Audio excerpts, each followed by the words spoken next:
байна. Сонсогчдоо энэ өдрийн мэнд хүргэе. Манай Yummy Moms in Japan одоо дараагийнхаа дугаарыг та нартай байхад бэлэн болоод байна.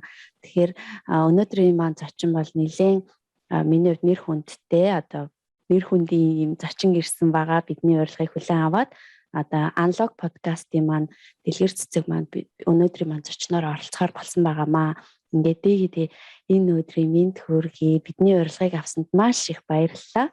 Тэгээд манай ламаа маань бас хувийн шалтгаанаар өнөөдөр оролцох боломжгүй болсон байгаа болохоор тэгээд бас сонсогчдоос хүлцэл өгчий. Тэгээд энэ удаагийнхаа яриаг одоо ингээд эхлэхэд бэлэн болоод байна. Арай минь энэ арай цаг унтах цагаас хугаслаад амралтынхаа өдрийг бас ингээд бид нарт зориулж аваад маш их баярлалаа. Зүгээрээ арт японочтой яриаг болохоор гоё шүү. Харин тийм юм үү те гэхгүй юу.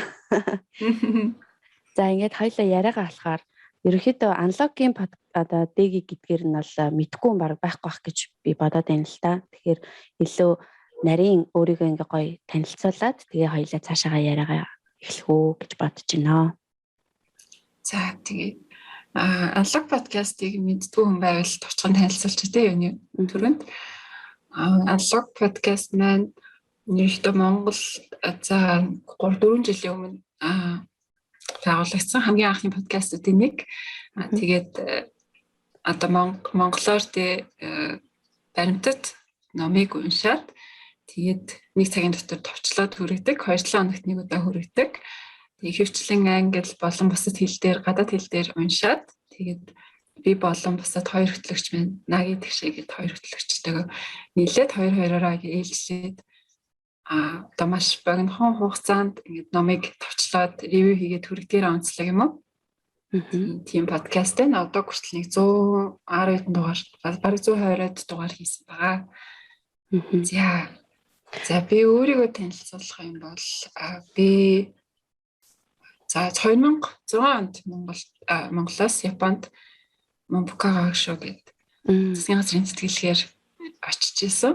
Тэгээд Тогайдай гэдэг Токиогийн гадаад хэлний их сургуульд нэг жил суралцаад хэдийн бэлтгэлд тэгээд дараа нь Хитоцу Байши их сургуульд бакалавра хийгээд тэгээд үргэлжлүүлээд тэнд бас магистра хийгээд 5 жил суралцаж төгсөөд Японд бизнес консалтингийн чиглэлээр зөвлөгөө өгдөг Accenture гэдэг компани стратегийн хилтэст орж ажиллаад нэг 4-5 жил ажиллаж хагаад тэгээд хүүхдээ төрүүлээд тэндээс 3 нас хүртэл нөсгөөд тэгээд Монголдо 2018 оны сүүлээр ирсэн юм уу? 11-2 жил Японд амьдарч байгаа. Тэгээд Монголд ирээд бас 2-3 жил болж байгаа юм ээж байна. За тэгэхээр юу яана? Одоо ерөнхийдөө миний бараг ихний хийдэг асуулт нь шууд өөрөө ингээ ярьчихлаа гэхгүй. Тэгээд юу анх иржсэн яг тэр нөгөө нэг яг одоо онгосноос буугаал нэг сэтгэлээд шүү дээ. Японд иржсэн тэр сэтгэлээсээ хаваалцал. Тийм би ч нөгөө хөдөөний хөвгөлтэй Доронтод төрсөн. Тэгээд Доронтод 11 нас хүртэл байж байгаа. Тэгээд хотод ирээд ер нь л хашаа байшин амьдарч байгаад нэг байр маринд нэгтэй амьдарч үзээгүй. Тэгэл бараг 10 дугаар хороололд манайхан жижигхэн нэг өрөө байранд автагаа дүүтэйгээ гурван амьдарч байсан. Тэгэл бор зүрхээрээ гिचээсээр агаал засгийн газрын сэтгэлийг тэнцэл Япон явсан мэдээж тэр маань хаанх удаа гадаад явдал байсан. Тэгээд эренгүүт бүр шаал өөр ертөнц зүгтжсэн бүр нэг соёлын шок гэдэг шиг тий. Тэгэл барилганууд нь яасан ч олон. Тэгэл яасан ч хөрхэн тоглоом байшин шиг жижигхэн тэгээд цэвэрхэн үс юугүй тэр үнэр тийм нөгөө комбинигоос үнэртдэг үнэр энтер бол дахин давтагдчихгүй гэх үү тий. Японы годамжнаас үнэртдэг тэр зарим хэсэгтээ хийч юм шиг үнэрэтгчтэй. Тийм санаа. Тий. Тэгэл бүх зүйл аюу шин соргоо гэсэн. Тэндээ таслаа бас нэлээд сар болж ирсэн санагдчих. Ер нь л одоо ингээ зарим хүмүүс бол надад ярьсан хүмүүс одоо угаасаа ингээд гадаад явж үзсэн тий олимпиадаар ч юм уу урлаан тэмцээнээр яваад үзсэн арай нэг нүд нэгтсэн тайлагдсан тэгэл шууд гадаад хүмүүстэйгээ найзлаа ингээл явцсан бол би ингээл сажи шокноосаа гарч чадахгүй нэлээ удажсэн юм санагдсан. Би бас яг тэгсэн юм байна анх ирээд амар сонио ойрхон тэгэл метрон цосон чи бүгдээрээ өөдөөсөө харж суугаал тэр мөр амар ивүү санагдал юу хийхээ олж ядал тиймэрхүү байгаадсэн юм бэ. Бас яг анх удаа Японд ирж гисэн л та. Тийм манай багш нөгөө нэг 10 жилийн багш би чинь 1-р сургуулийн таны ангид сурч байсан. Тэгээд манай 10 жилийн багш өөрөө залуу байхдаа Японд homestay хийгээд тэгээд бас багшлах дадлага хийжсэн юм лээ. Бид нарт Японы талаараа айгүй их ярьдаг байсан байхгүй. Та нарын одоо та нар шиг юм ардын хүмүүсийн ганц боломжтой тэтгэлгээр ингээд гадаад гайгүй сургууль руу явах хамгийн том боломж бол зүгээр Япон явах юм аа. Америкт бакалавраар явахад тэтгэлэг болтохгүй, хийх усад бол тэтгэлэг болтохгүй. Тэгээд хөгжингүү усад бакалавраасаа тэтгэлэг авах боломж бол хамгийн сайн нь Япон байд юм аа гэж айгүй ярьдаг гэсэн. Тэгэл бид нар чинь бас манай ангийнхан нэлээ мундаг хүүхдүүд байсан. Тэгэл бүр 8-р ангиас эхлээл за Япон явах юм шүү гэж айгүй нэлээ бэлдсэн гэхүү дээ. Тондоо нэлээ сайн хүүхдүүдээс яг хэлний хувьд англи хэл одоо 10 жилийн тий өсвөр сургуулийн англи хэл чинь бас хэцүүш. Тэгэхээр бас л нэг тэрийг бол бор зүрхээр л өөртөө бэлдээл тэгэл ер нь шалгалтын англи хэлтэй л ирсэн юм тий. Яг тийм хэрэглээний англи хэл ерөөсөө байгаагүй. Тэгээд англи хэлээ болохоор Японд ирснийхаа дараа сургуультай сурсан гэсэн үг юм байна тий. Тий Японд ирснийхаа дараа ялангуяа хэрэглээний талын гадаад найзуудтай болоод тэгэл дуудлага бодлого бол ерөөсөө айгүй муу байсан. Тэгээд гадаад найзуудтайгаа ярьж үзэл жинхэнэ нөгөө ичгүй ярьсаар байгаа л гайгүй зөвшөрч хийсэн гэхөө. Тийм Монгол тэрнээс шил яг үг цээжилдэг, тэгэл дүрмээ мэддэг. Тест өгвөл тестийг хийждэг. Тэгээд яг ингээд сонсоод юм уу ярих тэр чадварууд хэрэглээний чадвар юм байсан. Тэгээд Японы ер нь одоо нөгөө ажлын гараагаа анх хэрхэн яаж эхлүүлжсэн бэ? Сургуультай бакалавр нөгөө 3 дугаар курс чинь шүүкацу хийж байгаа шүү дээ. Тэгэл одоо нөгөө ажилд орохгүй л за тухайн үед чинь 3 дугаар курс би санхүүгээр сурч ирсэн. Тэгэл яг банкир болно гэж бодвол ялангуяа хөрөнгө оруулалтын гадны хөрөнгө оруулалттай банкудад орно гэл те цалин сайн юм шиг байна. Тэгээд аягүй богино хугацаанд нэлээд шахдаг ч гэсэн туршлага хоримтлуулаад тэгээд Монголд харинтаа гэд бодцсон.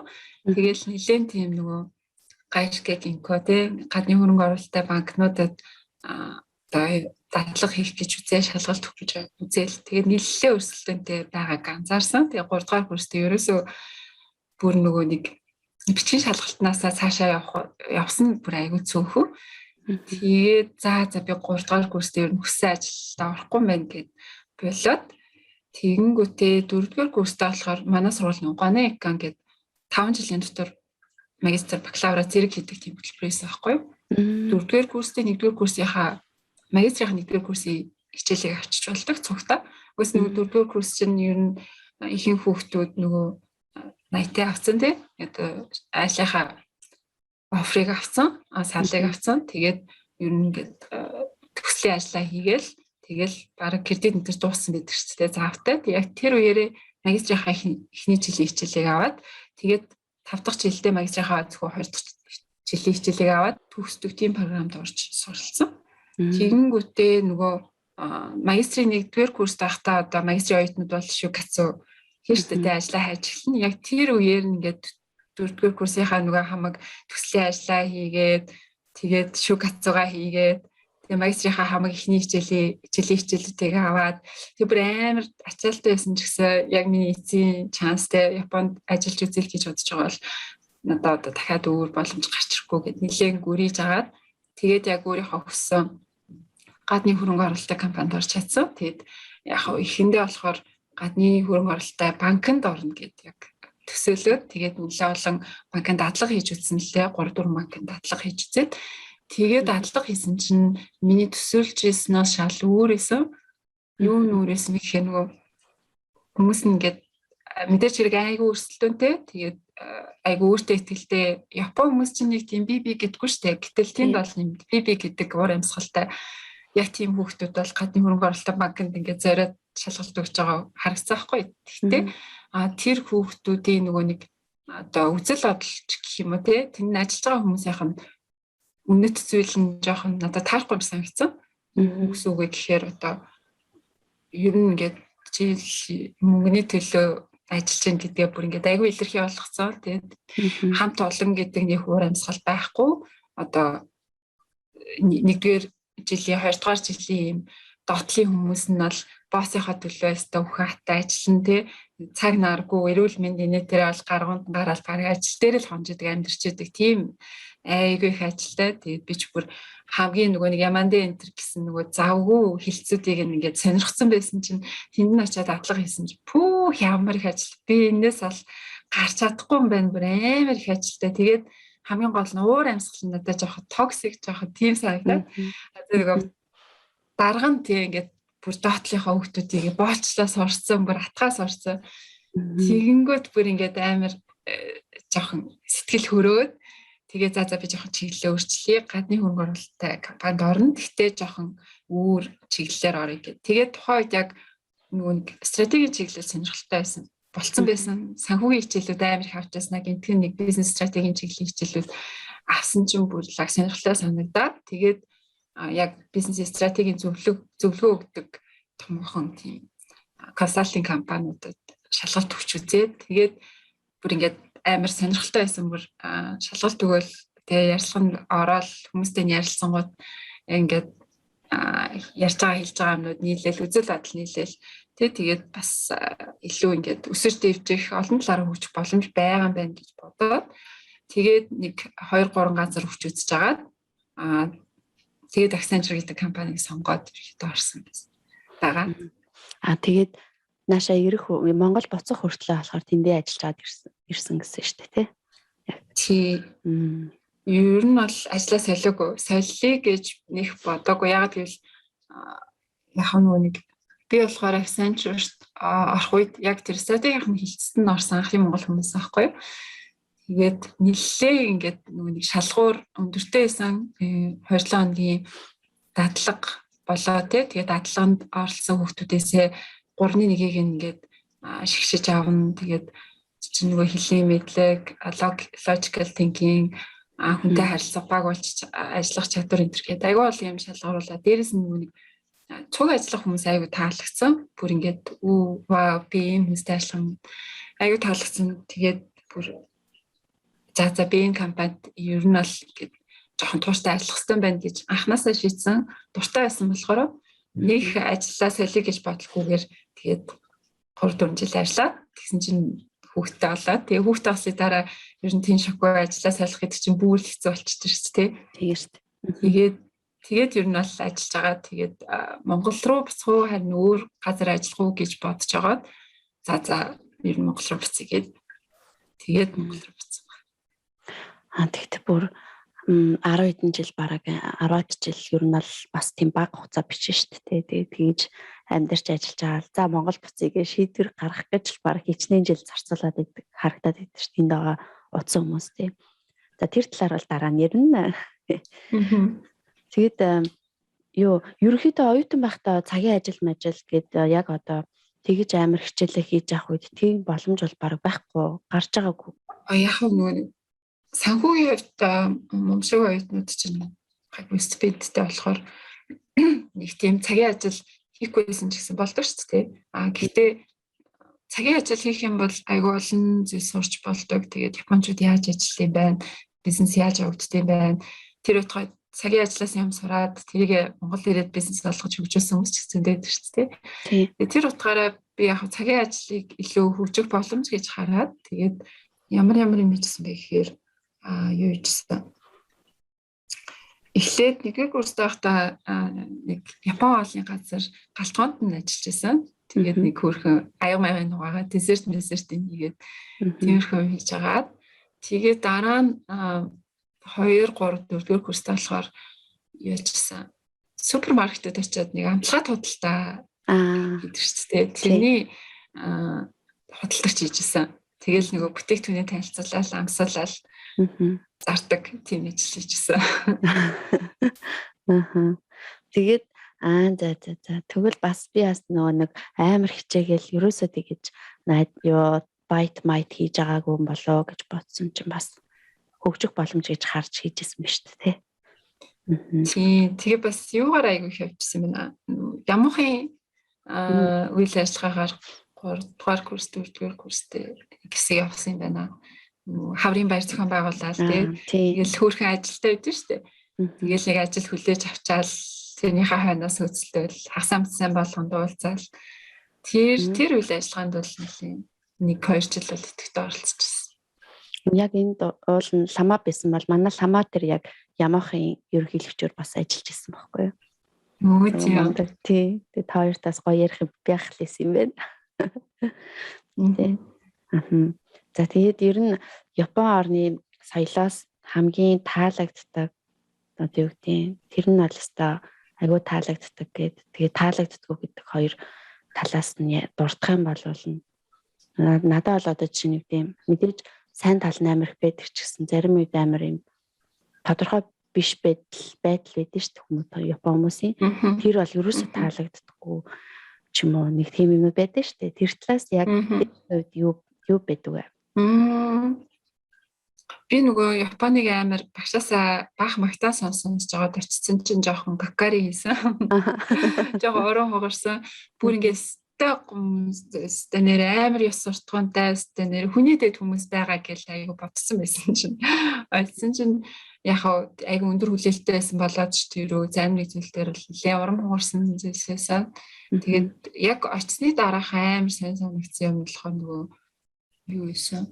Дэншанд ингээд хүмүүсийг ингээд октодыг тэ хурч мүрээл юм мозож мүзэлэл мангастаад штэ. Тэр бол амар тэстэй галаа санагдчихсан. Монголд тэр чинь их байдгүй шүү дээ. Тэгтэл чинь тэр Японд би өөрөө ч яг ингээд харж исэн гэх үү те. Тим хүнтэй дайралтчихсан. Тэгээд тэр бол амар тэнийг санагдчихсан. Тэгээ яг нөгөө Япон хүмүүсийн яг generally ингээд ерөнхийд нь хэлэх юм бол жоохон хайрцаглагдсан байдаг нь хайраа санагддаг. Уг нь л ингээд багаас нь айгүй зөв ингээд яс суртахуунтай тий зөв хүмүүжлтэй хүмүүс иргэдийг бий болгож чаддаг. Гэхдээ ингээд нэг бодлын тэр нь сул тал нь болохоор ингээд хүмүүсийг хайрцагладаг ийм л ах хэвээр гэл тий. Тэгэл хүмүүс ингээд бусад хүмүүсийн дургу хүрчихвээ, тодорчхгүй тэгээд тодорчгоороо нөгөө ижимэдүүлчихвээ гээл тий. Айгаал өөрийгөө нөгөө жигош хийж чаддгүй. Би ийм хүн, би ийм юм дуртай, би ийм юм дургу гэдгээ ингээд зоригтойгоор илэрхийлж чаддгүй жоохон болцохоор болцдог юм шиг санагддаг. Тэгээд жоохон юм дээр ч уяатан баймаар шүү дээ. Тим юм дээр ингээд дүрэн бол дүрэн ерөөсөө хөдлөхгүй энтер гээд яагаад энэ дүрэн чинь байгаа юм бэ гэдгийг ерөөсөө бодохгүй гэхүүдэд хаяа тийм байдаг шүү дээ. Тийм. Одоо тэгээд энэ нэг хитрхи зарчимч. Тийм.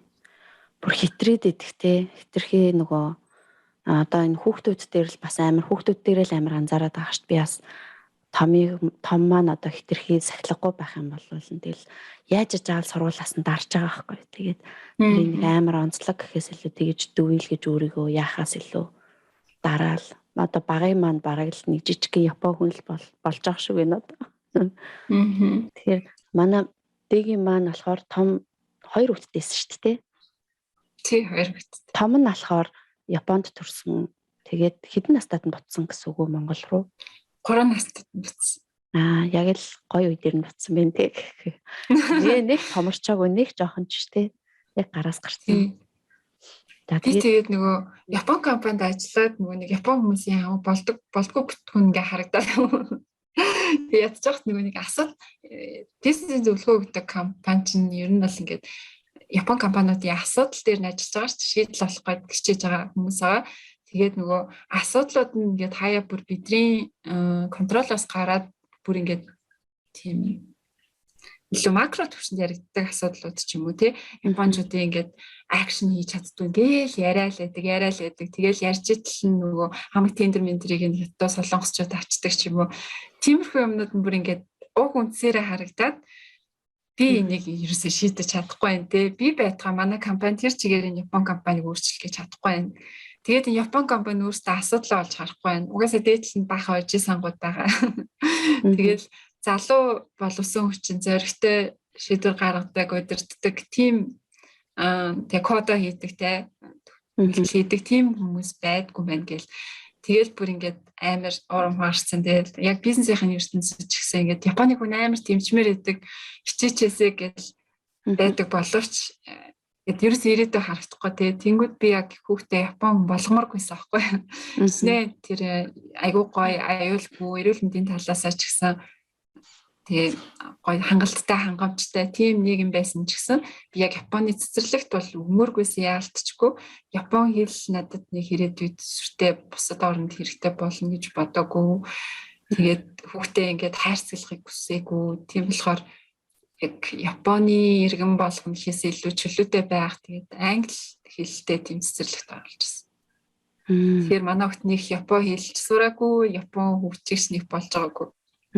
Тэгэд англи хэлтэй цэцэрлэгт явуулахаар одоо нөгөө доторх энгийн нөгөө нэг цэцэрлэгийг Япон цэцэрлэгийг бодвол доторх юм бас шал өөр бидэг үү тий. Багш нарын харилцаа, тавьж байгаа шаардлага мардлага гэдэр нь тийм өөр бис би яг нөгөө нэлээ судалж байгаад зүгээр нэг оронцсон нэр төдий англи цэцэрлэгүүд бас байна одоо угаасаа менежмент нь Япон хүмүүстэй тэгэл яг англиар нэг 7 хоногт нэг хичээл орчаал тэрийгэ bilingual цэцэрлэг гэж нэрлсэн ч юм уу тийм биш яг 100% англи цэцэрлэг байхыг хүссэн яг Япон хэл зааж болно 7 хоногт нэг 2 удаа гэхдээ ингээд баг 100% англиар ярьдаг багш нар нь гадаад хүмүүс тийм цэцэрлэг хайж агаад тэгээд гэрийнхээ ойролцоо тийм цэцэрлэг болоод тэгээд явуулчихсан. Тэрний яг үүсгэн байгуулсан хүн нь бас начиг гадаад ээжсэн аахгүй юу. Тэгээд бас начиг асуудалтай Японд ягаад ийм цэцэрлэг байдгүй боллоо гэж бодож байгаад тэгээд өөрөөсөө мөнгөө гаргаад тэгээд бас л нэг гадаадын банкнд ажилладаг эмэгтэй ажиллаа хаяад тэгээд байгуулсан тийм цэцэрлэг байсан. Жохон жижигхэн цэцэрлэг. Тэгтээ тийм нэг яг концепт нь айгу таалагдаад тэгээд тэр цэцэрлэгт өгчихсэн. Тэр нь тэгээд жижигхэн тиймэрхүү цэцэрлэг гэхээр тэгэж бол сайн судлах хэрэгтэй юм байна те. Яг үн төлбөрийн хувьд ямар хөө байсан бэ? Тийм англитэй цэцэрлэг нь бол жоохон үнэтэй байсан.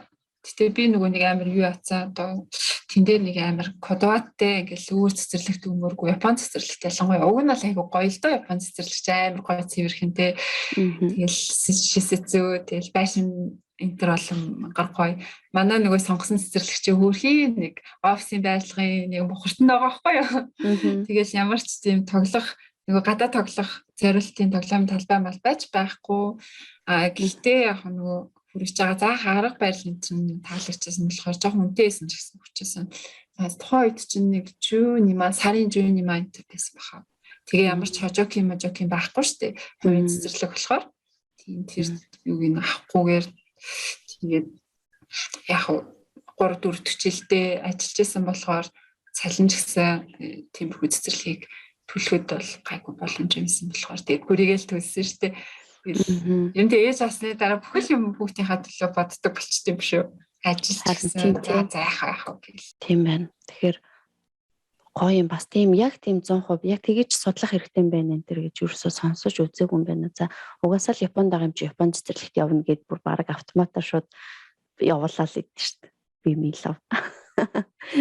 Өөрөө ч зөндөө гоё талууд байгаа. Японы цэцэрлэгт явсан хүмүүс аягүй гоё хүмүүжлэлтэй болчих штеп. Яг илүү нөгөө нэг задгаа сэтгэх тал дээр нь ээж аав нь ингээд гэртээ жоохон ажиллаад те. Миний хүү тийм байх хэрэгтэй гэдэг чинь тийм байх хэрэгтэй. Яагаад тэр тэгж хилээд байгааг нь сайн учруулж тайлбарладаг ч юм уу.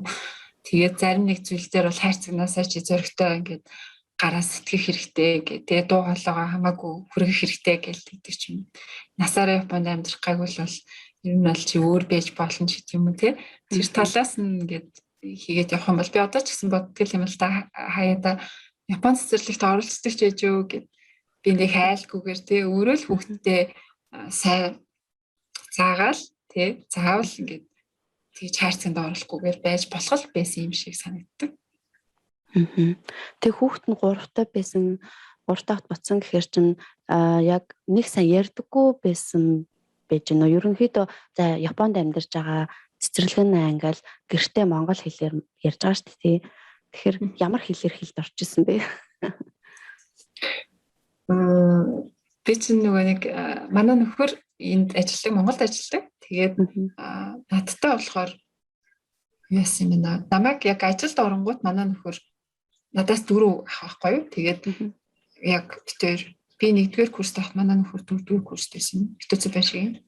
Тэгээд намайг ажилд оронгууд манай нөхөр тэмдгийн Японд даатгалын компанид баг бас 4-5 жил ажилласан.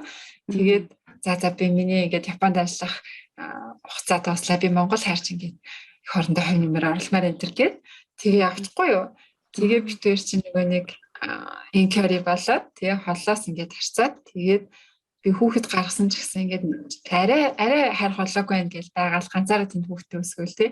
Тэгээ бас яалтчгүй нөгөө нэг олон цагаар ажилладаг ажилтай байсныг ч хэлэхгүй ганцаараа хүрэлцэхгүй аавыгаа гуйгаад тэгээд аавтайгаа гурлаа айпонд идэгсэн.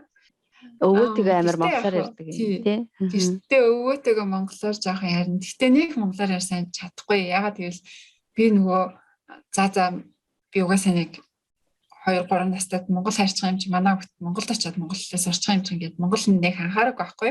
Тэгэл манай хүүхд чинь цэцэрлэг дээр очиод англиар ярьж ирж байгаа л гэртээ ирэл англиар ярих гэхээр би нэг хүчлэхгүй урдаас англиар нь хариулаад англиар нь яриад явуулсан байхгүй. Тэгсэн чинь ерөнхийдөө монгол хэлээр нэлээ мартаад тэгээд өвгийнхөө юу ярьж байгааг бол гадарлан гэхдээ ерөөсөө монголоор ингээд жоохон цөөхөл үг мэддэг. Тэгээд их сүртэй ярьдаггүй болцсон байсан. Тэгээд монгол ирээл нэг 2 сарын дараа гээд үеийнхантайгаа арай бас цэцэрлэгт оролцсон ч айгүй хөрхөн уртан монголоор яриас орчтой юм билээ. Тэгэхээр бол Монголд эрэхтэй бол нэг англиар л ярьдаг, англиар л хэлд орсон тийм хүүхдээс. Одоо ч гэсэн монгол хэл нь бас бүр нөгөө үеийнхэн шиг мундаг бас биш. Хаяа ингээд монгол өгөнд орж ирэхгүй. Чинь нөгөө нэг англиар гэл хольж мэлж ярих гал тий. Тиймэрхүү тал байдаг. Тэн дээр жоохон харамсдаг. Анханаас нь монголоор ярьчихгүй явдаа гэх тий. Хүүхдийн 2-3 настай хүүхд ч гэсэн ингээд хэлийг ингээд хуваагаад яг тэр хэлтэй хүнд тохируулаад ярьж чаддаг гэдгийг ингээд жишээн дээр дараа нь харангуйтаа би хүүхдээ баг хэлтгөө ингээд ачаал өгөөд багт нь би монголоор яриа тэр хүүхэд хамгаалах тий цэцэрлэгтэй англиар ярих л байсан биз дээ гэж бодсон.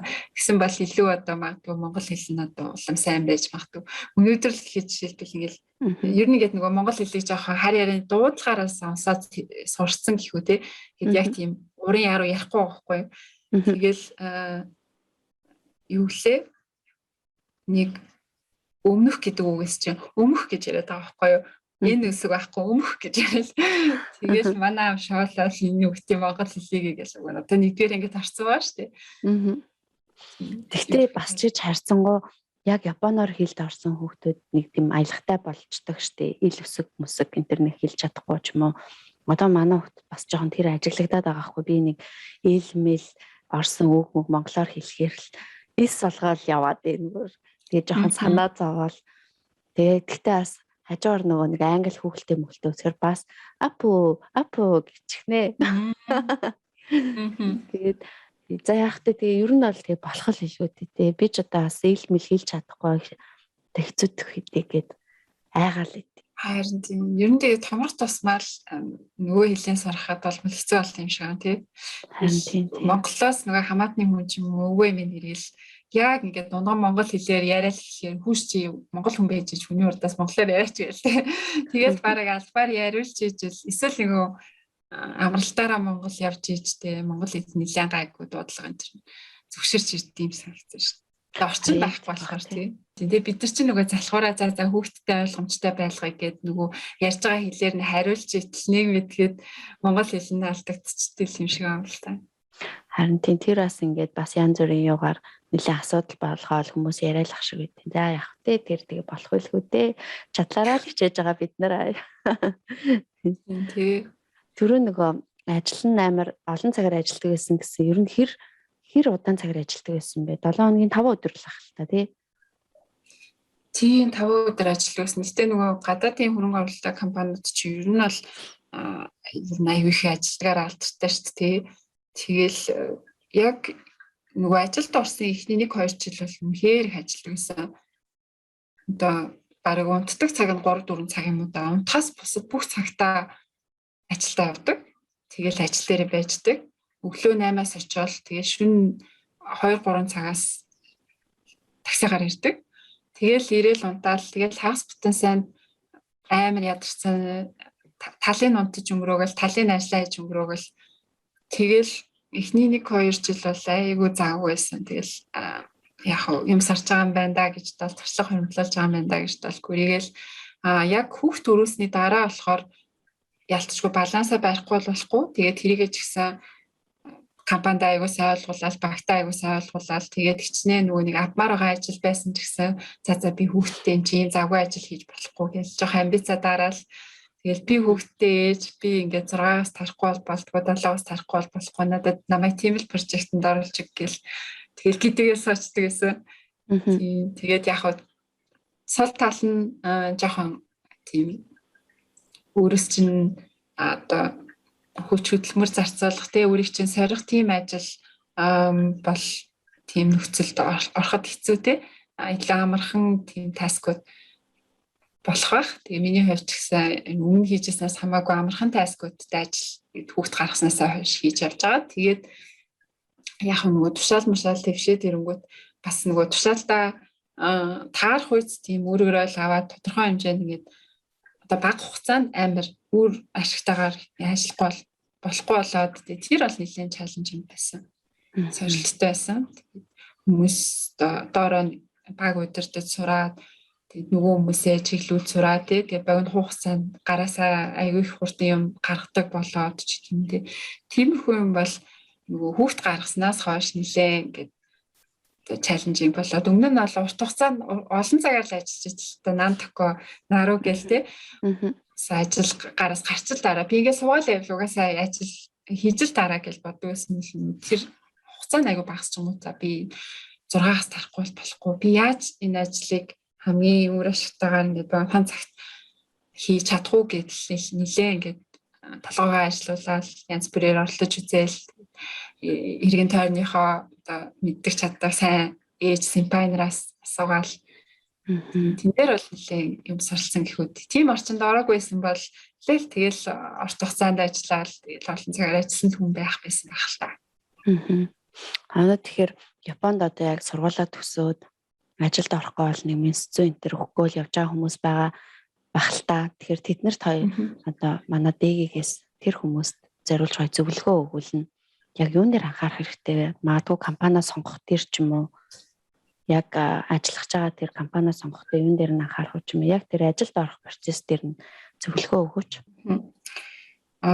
Би нөгөө нэг 3 дугаар курстэй фейлсэн гэлсэн шүү дээ шпай. Шүкацо хийж ерөөсөй чадаагүй. Тэгээд тэн дээр 4 дугаар курстаа ороод миний хамгийн сайн чаддаг болсон зүйл юм бол Япон хүмүүстэй цуг ингээд шүкацогаа хийж гисэн. Илүү Япон хүмүүс ч амар мэдээ сайтай тэр компанид иймэрхүү арга барилаар ингээд нээс зүгэл зүгээр гэлтэй аюу болон гоцоо ингээд трикүүд мэддэг. Тэнгүүд Япон хүмүүстэй ингээд аюу сайн найзлаа. Тэгээд шүкацогаа тэдэртэй цуг хийвэл чиний цаг хугацааг аюу хэмнэн шүү. Тэгээд аюу их мэдээлэл олж авдаг. Тэгээд миний ах нөгөө нэг гадаадын хөрөнгө оруулалттай одоо банкнд ингээд амар гоё юм төсөөлөөд тэгээд орч чадаагүй орохыг хүсээгүй нэг шалтгаан байсан шүү нөгөө дадлага хийж үзээ. Тэгээд ямар нэгэн дотроос мэдсэн гэх тээ. Япон компаниудад дадлага хийх тийм боломж аюу цөөхөн харагдаад байдаг. Яг 100% Японы хөрөнгө оруулалттай компаниуд тээ. Тэрийг болохоор ингээд айл болох мэдээлэл олж аваад болж өгвөл би ингээд зуны дадлагт нь тий хамрагдмаар ээж гэх юм уу нэг өдөр компани дээр чи ажиллаж үзмээр ээж гэх юм уу тэгээд чамаагүй ингээд дотор нь ороод нэг үзэхгүй бол төсөөлжсэнээс чинь бас өөр зүйл байх вэ тэгээд дадлага бол ямар ч байсан хийж үзэх хэрэгтэй шүү гэж зөвлөх байна. Айл болох олон хүмүүстэй уулзсан билээ шүү дээ Япон хүмүүс чинь тэгж байгаа л амар их мэдээлэл дундаа шийдвэрээ гаргадаг. Гадаад хүүхдүүд болохоор тэгээ за олдсон боломжийн нэмжингээл шууд орчдөг. Би ч гэсэн ингээл эхний 80 авсан газартаа шууд орсон. Тэгээ цааш нь шүкацо хийх боломж зөндөө байсан. Гэтэ ингээл За ийм удаан шүүх хацаа хийж байдیں۔ Тэ 4-р курсын хамаг цаг хугацаа өнгөрлөө ш. За амрын гэл. Тэгэд миний найтаа чинь баг 12 сар баг гээд гарцсан байхгүй. Уг нь аль ихэнх хүүхдүүд чинь нэг хавар мавар 100 мөн байдаг штэ. Би тэр хүртэл шүүх хацаа хийхийг хүсээгүй. Тэгэл надад таалагдчихээн. За ийш орчий. Өөр гой сонголт гарч ирэх байсан байж магадгүй. Гэтэ би нэг цаашаа гүрийнхийг бодоогүй ядарсан байсан өөр зөндөө хичээлдээс хэрэг боломж нь байдаг бол тий ингээд илүү Япон хүмүүсийг жоохон урт хугацаанд хийгээд илүү гоё шанс юу байж болох уу тэдрийг нь бас эрэлхийлээд явах юм бол зөндөө олон гоё найтаа аваад тийм дотроосоо сайн бодож байгаа сонголтоо хийх юм бол тий бас боломж юм байхаа гэж бодож байна. Тэгээд ажилд орох ч хүмүүс ер нь сэтгэл зүйн үед ямар бэлтгэлтэй байх хэрэгтэй бол гэж зөвлөх вэ? Одоо манай нөгөө айгүй зөвлөгөө бас авнаа. Тэгээд дарга нь одоо нэг тийм яриа идэв шүү дээ. Дарга нь яваагүй байхад одоо ажлын цаг дууссан байсан ч гэсэн явдггүй байх ёстой ч гэдэм үү те. Одоо нэг тийм нэг бичигдээгүй хуулиуд байгаад тах шиг санагдаад тий. Тийм. Тэр бол байж шүү дээ. Одоо хичнээн нөгөө гадны хөрөнгө оруулалтын компани тий би ч амар нөгөө нэг флат тийм тэгш соёлтой хүн суртал байхгүй компанид орохын тулд нь гадны хөрөнгө оруулалтын компани гэж явчихсан юм. Тэгсэн чинь яг оронгууд нөгөө ихэнх хүмүүс нь Япон болоод ирэхээр яалтчгүй Япон соёл бол байдаг юм шиг санагдсан. Тэгэл би чинь нөгөө гадаад гэдгээр төрийн яриад амар хичнээн цаатал нь юу болоод байгаа мэдж байгаа ч гэсэн амар cookie юм царай гаргаал шууд эрт хайрч мараад те. Тэгэл явцдаг байсан. Тэгэнгүүт нөгөө Япон хүмүүс чинь бас цагаар аяг ярьдаг байсан юм шиг үлээ. Өө тэтэйг ингээл айгу муухай ингээл бага хаяал явцдаг гэл те. Ямар ч тийм багийн тоглогч биш энэ төр гэл. Тиймэрхүү ревюнууд дараа нь сонсогдчихсан. Тэгээд сайн таньдаг хүмүүс мань хэлж байгаа байхгүй чамаа тэгэж яриад байлаа шүү дээ чи одоо тэгж тарьчтай биш үстэй мэдээр хийж чи одоо арайчтай энэ төр гэл. Тэгээд яг тиймэрхүү одоо ам дамжигддаг яриануд байгаа шүү дээ. Тэрийг бол ингээд яг жоох мэдрээд тэгээд эхний одоо карьерийн гараа бол эхний 1-2 жилдээ сайн тавихгүй бол гэл нэг Япон хүмүүс нь дургу болоод эхэлчихээр тэр хүний чинь ингээд хавчин те гадуурх нь их улмал чамд хэцүү болох байхгүй. Японд ямар ч компанид ажилласан юм ингээл work life balance-ыг авахд хэцүү шүү дээ. Ялангуяа эхний 1-2 жилдээ бол те тэгэл аяга олон цагаар ажиллана. Тэгээд олон цагаар ажиллаж байгаа газар чинь ингэ чамайг сэтгэлээ чинь тавгуутуулдаг. Ийм хамт олон чинь чамны их дуртай биш юм уу? Тийм байх юм бол ингээд амьдрал чинь ер нь бол аяга хэцүү болж ирнэ тий. Тэгэхээр ингээд яалтчгүй тухайн хүмүүстэй тааруулаад жоохон аваасаа тий. Тэгээд багийн тоглогч болоо тий жоохон одоо ичнэ гадаад хүн байсан ч гэсэн нэгэн л соёлыг нь ойлгож байгаа юм чинь тэгэл соёлд нь ингээд бас тааруулаад тонгийн тааруулаад хэрэгтэй тийм систем шиг. За гэх юм энэ шүү манайхаа гэхгүй. Нөгөө тэтэ мэдгүй одоо өөрчлөгдсөн байж магадгүй. Одоо нөгөө японочдод ч бас их тарьдаг болоо те зангиу байхгүй байхыг илүү хичээгээд тэгдэг болсон мөлөө шүү дээ. Зангиугийн тал дээр бол яг компани дүрм журм байгаа хөө. Яг бусад нөгөө нэг соёлууд бол Япончд тэгэл айгүй удаан өөрчлөгддөг болохоор стил байжлаа л да. За одоо тэгээд эргээд дараагийнхаа Монгол буцах шийдвэрийг яагаад хийх болсон бэ гэдэг асуултаар ахаа цааш явъя. Монгол буцах бол бас ер нь л ингээд нөгөө Монгол буцаасаа ингээл ер нь буцсандаа гэж бодоол явж итэл нөгөө хүүхд томроод тэгэл хүүхэд баг сургуульд ороод тэгэл улмал нөгөө Японд дасаал comfortable зонд ороод тэгээд явах нь улмал бүр хэцүү болоод ах шиг санагддаг эргэн тойрноо харахаар. Тэгээд би бол за хүүхэд ер нь бол баг сургуульд орчих юм бол ер нь хэцүү юм биш үү. Баг сургуульд орохоос өмнө аль болох багт нь явахгүй болохгүй юм байна гэж бодож ирсэн. Гэтэ ингээд зөрөгтэй шийдвэр бол гаргаж чадахгүй. Магадгүй өдийг хүртэл явж явах байсан байж магадгүй. Тэгээд яг надад түлхэж үзүүлсэн зориг өгсөн зүйл маань болохоор аналог подкаст байсан. Би хүүхдээ нэг нас хагастай байхад нь яг хоёр найзтайгаа эхлээд тэгээд аналог подкастыг хөтлөж эхлээд тэгээд тэн дээр нэлээд олон гоё номнуудыг уншаад тэгээд яг өөрийнхөө эргэлзэжсэн зүйлүүд дээр хариулт аваад тэгээд яг ингээд урсгалаараа яваад иж болохгүй юм байна. Чухал асуултыг өөрөөсөө асуугаад хариулаад явах хэрэгтэй байна гэдэг зүйлийг ойлгоод тэгээд тэр хариултууд бол яалтчгүй олон номон дээр ингээд дараалан Монгол харах стайл гэдэг хариулт болж таарсан болохоор тэгээд харьсан. Тэгээд яг бүр тухайлбал хэлэх юм бол бид нар нэг ном уншижсэн юм л да. Тэгээд тэр ном дээр юу гэж гардаг вэ гэхээр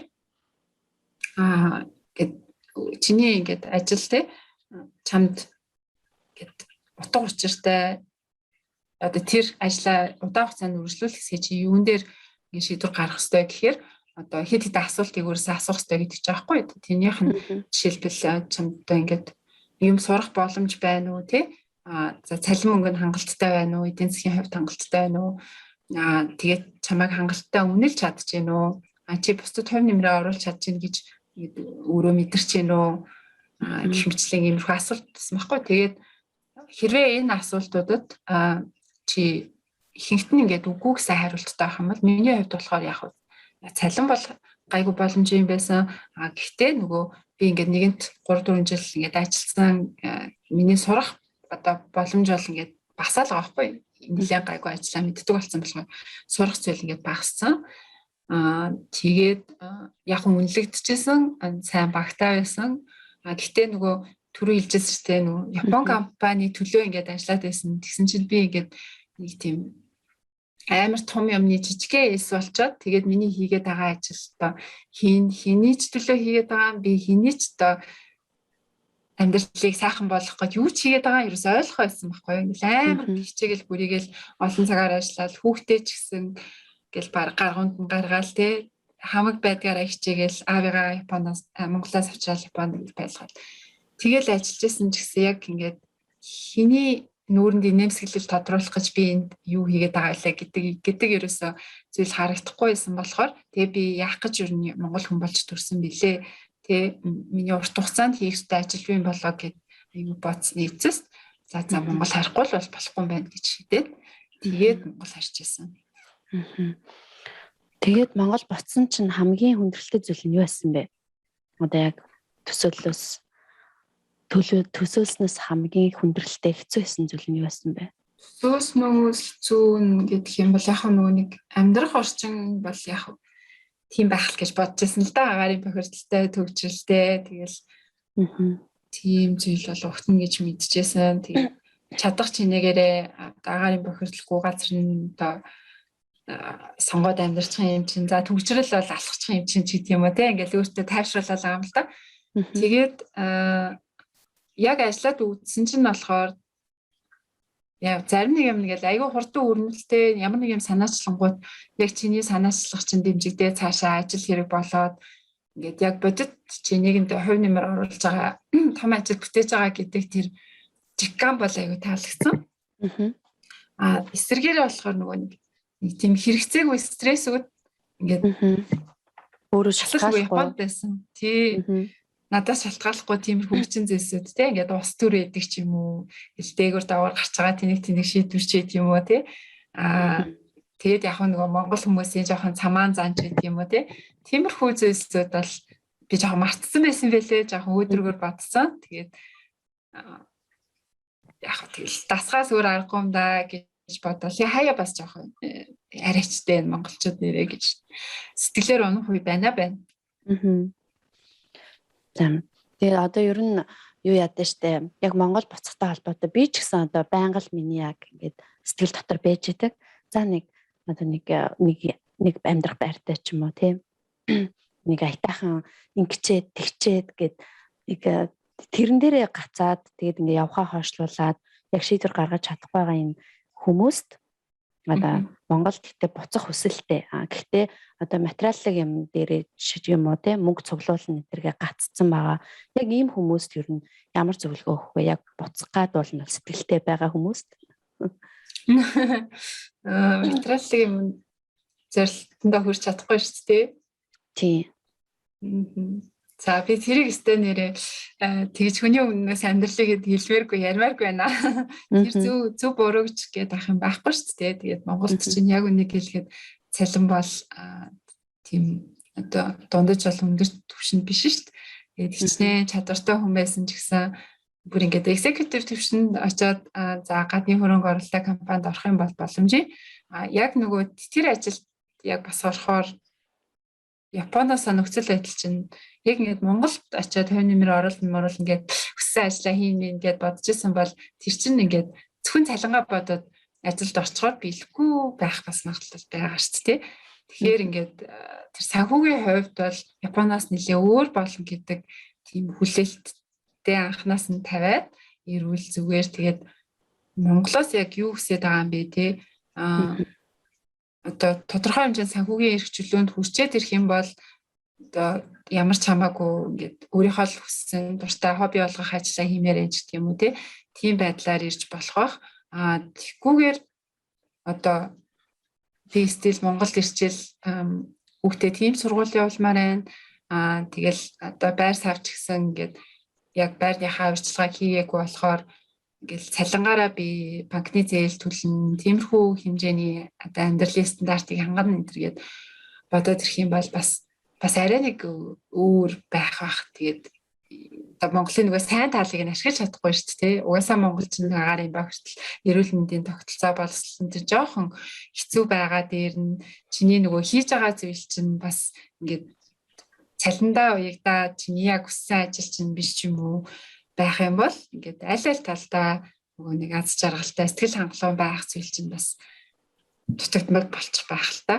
Тэгэхээр хоёр талтай л ах.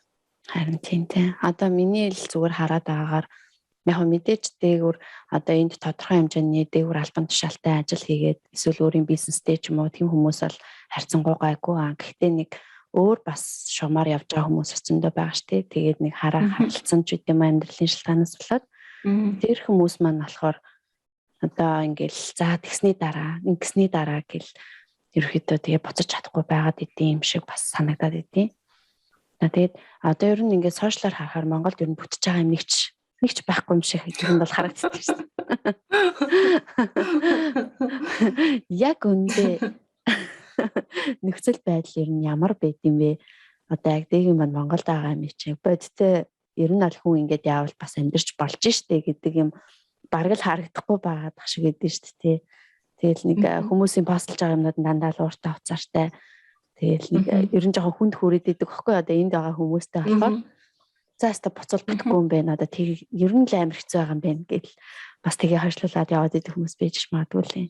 Яг нөхцөл байдал одоо чи нэрийн хилээ хаацсан гээл тэгсэн чинь ногоогүй болцсон юм шиг ингээл бөө юм болоод байгаа шүү дээ. Тийм. Ер нь бол нөгөө сошиалар ямар мэдээ хурдан тархдаг гэхээр сөрөг мэдээ хурдан тархдаг. Энэ чинь бол зөвхөн Монголтой холбоотой зүйл биш. Бүхэл улсад тийм байдаг. Хүний анхаарлыг татахын тулд ингээд ер нь тэгээ сөрөг мэдээ илүү тархацтай байдаг. Хандлт авахын тулд ч гэсэндээ сөрөг мэдээ бол илүү явдаг байх гэж бодож байна. Болж байгаа бүтэж байгаа зүйлийг ингээд хин нэгэндээ талархах ч юм уу. Тэг нэг тийм тайвширлыг мэдрүүлэхээр тийм зүйлийг бол хүний ер нь нөгөө бид нар өмнө ном дээр ч гэсэн ном уншиж байхдаа ч гэсэн хүмүүс ярьжсэн contagious гэдэг ном дээр гардаг. Тиймэрхүү мэдрэмж өгөх мэдээлэл ч юм уу зүйлс бол хүмүүс их бусдад түгээ гэж боддгоо. Тэгэл дотроо хадгалаад үлдчихдэг юм байна л да. Тэгэхээр нэг тэр нь ингээд омотены дэнай илэрхий гарч ирэхгүй те. Тэгээд болж байгаа бүтэж байгаа зүйлдээ тэгэл монголчууд чинь нэг талархыг барьж гэх юм уу тийм юм заншил байхгүй шүү дээ. Одоо байгаадаа талархыг нэтэрэ залбирмээр тиймэрхүү юугасан байхгүй. Тэгэл айгуу гоё адал явдалтай юмнууд дандаа нөгөө сөрөг юмнууд те. Тэгэл тэрийг айгуу бусдад түгээгээл гадаад байгаа хүмүүст нь ялангуяа тэр нь амар томоор харагддаг байж магадгүй. Тэгээд бид нар бас подкаст дээр уншижсэн номнууд дээр ч гэсэн байнга давтагддаг нэг концепт болохоор хүний хандлагаас бүх зүйл болдго юм аа гэдэг тийм одоо концепт байдаг байхгүй. Хүн ингээд өөрийнхөө стресс гэдэг чинь биед муу гэж бодох юм бол тэр стресс үнэхээр биед чинь муугаар нөлөөлдөг. Стресс гэдэг чинь угаасаа хүний нөгөө нэг одоо амигдала гэдэг тэр сэтгэл хөдлөлийн тархины хэсэг нь ажиллаад тэгээд тухайн хүнийг яг хэрэгтэй одоо гормоныг нь ялгаруулад хэрэгтэй зүйлд нь чиглүүлэхийн тулд би болж байгаа юм, би физиологийн чинь л байдаг зүйл, би энэ стрессийг харин ч зүгээр ашиглах ёстой гэж одоо бодох юм бол тэр бол гэд ерөөсөө биэнд ямар нэгэн урт хугацаанд хор хөнөөл учруулахгүй гэд тийм судалгаа байгаа байхгүй юу. Тэгэхээр нөгөө хүний харах үнцгэл байгаа юм л да. Одоо би ингээд эргэн тойрноо угаасаа надад амар ядаргаатай сөрөг одоо нөлөө учруулж байгаа гэж бодоод ах юм бол үнээр тэр чинь сөрөг нөлөө үзүүлнэ тий. Тийм биш. За окей энэ нь болж энэ нь болохгүй байна. Гэтэ би өөрийнхөө надаас шалтгаалж байгаа ийм зүйл байна. Энэ нь болж ийн гэд яг ингээд нөгөө нэг тухайн хандлага өөрийнхөө хийж чадах зүйлийг тултал нь хийгээд одоо хамгийн муу сценариуд ч гэсэн хамгийн сайн бэлтгэлтэйгээр л байх юм бол ер нь хаач очиж ажилласан амьдэрсэн бүцэл адилхан л ах юм болов уу гэж бодож байна. Нөгөө Японд нэг удаа очиод ямар байсныг мэдсэн болохоор тэгэл Японд буцаж очиод ямар байх лээ гэл сул тал даваа талыг бодож үзэж байгаа. За окей ямар ч газар нь сул тал даваа тал байдаг штэ гэл тэгэл бодчихдаг юм л да. Тинтээ бас нөгөө нэг сошиал гэд ярьсан чинь сошиалыг яг зөвхөн мэдээ гэж хүлээж авах хэрэггүй гэд бас танаа подкастн дээр нэг ном байдаг шүү дээ. Сошиалаас бүр гарах ёстой 10 шалтгаан билүү? Нэг тийм ном байсан тий. Тэрийг бол хүмүүс бас заавал сонсож үзээсэй гэж сонсож амжаагүй хүмүүс байвал заавал сонсоорой гэж бас хэлчихье тэр номыг. За тэгэд одоо яг одоогийн нөгөө хийж байгаа ажлын талаар одоо Томьёо сургууль Томьёо Kids Club гэдэг байгаа. Манай хүүхд танаа нөгөө кодчлалын эхний шатанд нь яг сууж исэн. Тэгээ өөрөө амар дуртай. Тэгээ яг 2 дахь шатныхаа нөгөө сургалтанд суух гэсэн чинь манайх нэг нүүдэл судлалаад бүр амжаагүй. Тэгээд ямар ч гэсэн айгуугаа хэрэгтэй юм ажлыг яг л нэрэл хүсэж исэн. Яг нөгөө саяны хэлсэн хариултынхаа ажлыг хийгээ явж байгаа юм байна гэж би бол хараад байгаа штеп.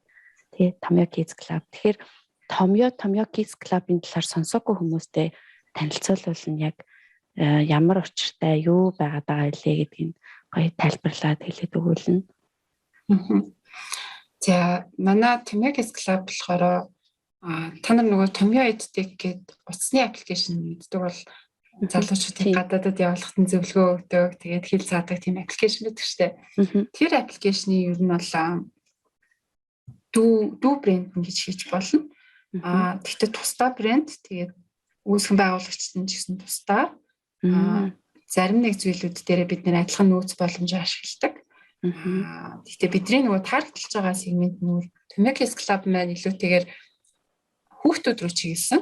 Тэгээд хүүхдүүдийн сургалтын онлайн болон танхимын сургалт явуулдаг. Тэгээд илүүтэйгээр нөгөө 21-р зуунд хэрэгтэй чадваруудыг нь төлөвшүүлэх зорилготой сургалтууд явуулдаг гэхүү дээ. Тэгээд хамгийн гол сургалтууд болохоор одоо дэлхийн хэл англи хэл байна тий. Тэгээд коучлын код бичиж сурах сургалт байна. Шинжлэх ухааны туршилтын сургалт байна. Бизнес эрхлэгч багчууд гэж байна. Хэмжлэн тиймэрхүү нөгөө нэг одоо яагаад энэ байгууллагыг байгуулсан бэ гэхээр одоо 21-р зуунд бид нар ингээд хэрэгтэй тий чадваруудыг бас ингээд яг hard skill-үүд байж болно. Тэгээ hard skill-ээс гадна soft skill-үүдийг бид нэр одоо яг өнөөгийн боловсролын системд хангалттай эзэмшиж чадахгүй байна гэж үзсэн болохоор байгуулсан юм л да. Одоо өөр дээр жишээ бодоод зүмж улсын сургууль байсан тий. Тэгэл нэг лекц уншуулаад тэгэл тэр юм цээжлээл тэгэл ямар ч утга учиртай юу цээжлээд байгаа мэдгүй тэнэгээр айгүй сайн шалгалтаа өгөөл явцдаг. Яг тэгээд Японд очиод ингээл Япон хүмүүстэй яриад үзсэн чинь яг тийм шинжлэх ухааны ухагт тонууд ийм физикийнхаа туршилтыг хийж үзээг болохоор яг тэр ойлголтуудыг угаасаа мэдгүй те ингээд яагаад ийм үзэгдэл болдог яадаг гэдэг талаар угаасаа тийм бодож байгаагүй зүгээр нөгөө сурагчгээсээ нэг тийм цээжлээл тэрнгээр шалгалт өгөөл Томьёонуудын сайхан цээжлээд бодлогын бадаал өгсөн. Яг тэрийг ингээд өөрийн амьдралд хэрэгтэй практик мэдлэг болгож ерөөсөө чадаагүй байсан байхгүй юу. Тэгээд тэрнээс гадна нөгөө нэг тийм хэрэглээний чадвар байхгүйгээс гадна ерөөсөө тийм нөгөө 21-р зууны тэгээд өөрийгөө бусдад илэрхийлэх, багаар ажиллах, илтгэл тавих, мэтгэлцэх, тэгээд negotiation хийх ч гэдэг юм. Тиймэрхүү чадварууд time management тэгэл emotional intelligence гэл тиймэрхүү ерөөсөө байхгүй 10 жилдээ бас заалгачж байгаагүй. Тэгэнгүүт за ийм чадваруудыг одоо ингээд эртнээс хүүхдүүдэд ерөнхий боловсны сургуульд заагддаггүй, хөтөлбөрт нь байдгүй бол бид нэр ийм сургуулийн дараах хөтөлбөрөөр янз бүрийн сонирхолтой сургалтууд явуулангаа эзэмшүүлэх ёстой байна гэд тэгээд байгуулж ирсэн. Тэгээд яг анх бол танхимаар л сургалт явуулъя гэж бодчихсон байхгүй. Тэгээд танхимын сургалтын дээр нь яг сайн хэлсэн одоо англи хэл коуччлоо заадаг. Тэгээд багаар ажилладаг тийм төсөл хичээлүүд заадаг. Тэгээд бүжгийнч заачдаг, зургийнч заачдаг. Тэгээд төсөл нь креативити, бүтээл сэтгэлгээг нь хөгжүүлдэг хичээлүүд ордог. Тэгээд гэрийн даалгаврыг ингээд тусалчдаг. Тийм нэг хүүхдийн чөлөөтэй хөгжих тийм танхимын орчинг одоо үүсгэн байгуулад тэгээд сургуулийн дараа ингээд одоо хүүхд сургуулиас авч чадаагүй скиллүүдээ хөгжүүлдэг тийм одоо танхим байгуулъя гэдэг. Тэгээ ингээд тогтчил мэгчлээ хийгээд яг үйл ажиллагаа эхлэх гэсэн чинь бүр ингээд ах トゥ хөлөөрөө тогтоод тэгээд тогтсон байсан танхимдаа ерөөсөө үйл ажиллагаа эхлүүлж чадахгүй боллаа. Тэгээ хүмүүс чинь нодлонгийн 12 сарч тий шууд л ингээд баахан онлайн хичээл орхолоо. Тэгэл бид нар яалтчгүй нөгөө бодцсон төлөвлөсөн байсан хөтөлбөрөөрөө танхимаар явж чадахгүй болонгууд онлайн хичээл хийх хэрэгтэй байна гэл айгүй хурдан шифт хийгээд баахан онлайн хичээл хийж явж байгаа. Тэгээд хөл хорой арай гайгүй болонгууд зунаас эхлээл хэдэн нэг 2 танхимтай Улаанбаатарт тэндээ Томьёо Kids Club-ийнхаа нөгөө хичээлийн дараах хөтөлбөрийг хэрэгжүүлээд явж байгаа гэхгүй.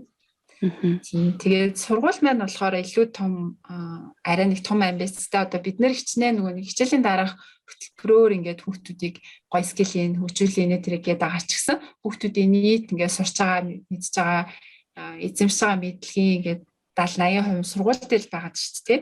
Тэгээд сургууль дээр яг үндсэн хичээлүүдээ үзчихье. Тэгээд тэр хичээлүүдийг ингээд буруу арга барилаар ч юм уу хоцрогцсон арга барилаар хүргэснээс болоод нөгөө миний бод яг л над чиг хүмүүс гарах гэдсэн аахгүй.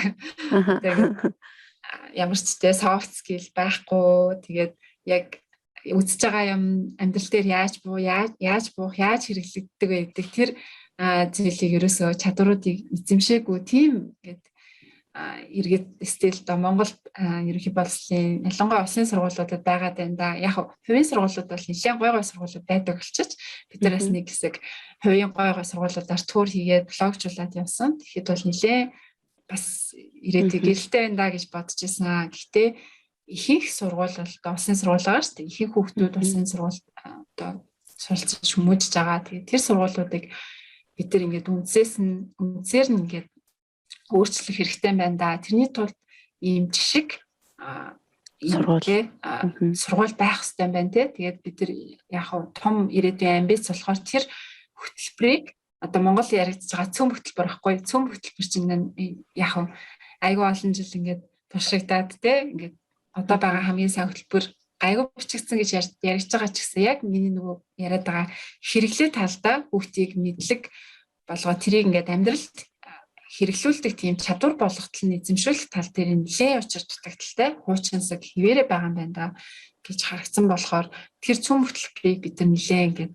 өөрчлөөд гэх удаа нэлээд сайжруулан боловсруулад тэгээ сургууль дээрээ заахыг бас хүсэж байгаа. Тэгээ Томьёо Kids Club-ийн нөгөө нэмэлт хөтөлбөрүүд биш ч тийм коуччлал байна, англи хэл байна, төсөө суурьтай хичээлүүд, бүтээл сэтгэхүйн хөгжүүлэх одоо тийм design thinking аргачлал гэж ярьдаг. Тиймэрхүү одоо багаар нь ажиллах хичээлүүдийг нэмэлт хөтөлбөрөөр ингээд оруулаад баяжуулсан тийм нэлээд тийм орчин үеийн хөтөлбөртэй л сургууль байгуулахыг зориод ингээд барилгаа бариад явж байгаа хөтөлбөрөө боловсруулад явж байгаа. Дараа жилийн 9 сард ашиглалтанд орох гээд явж байгаа юм сургууль байгаа.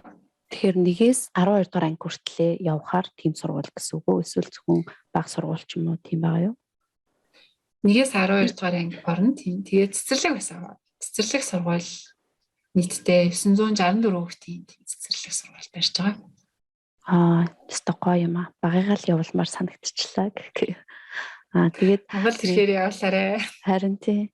Kids Club, Томьёо Kids Club-ийн болохоор гадаад одоо энэ манай подкаст хөвчлэн бас Японд байгаа хүмүүст хүрч байгаа болов уу гэж бодоод энэ. Тэгэхээр онлайн сургууль нь онлайн хичээл нь ямар хичээл байгаад байгаа лээ.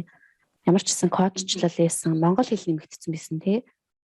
Үгүй тийм монгол хэл нэмэгдсэн.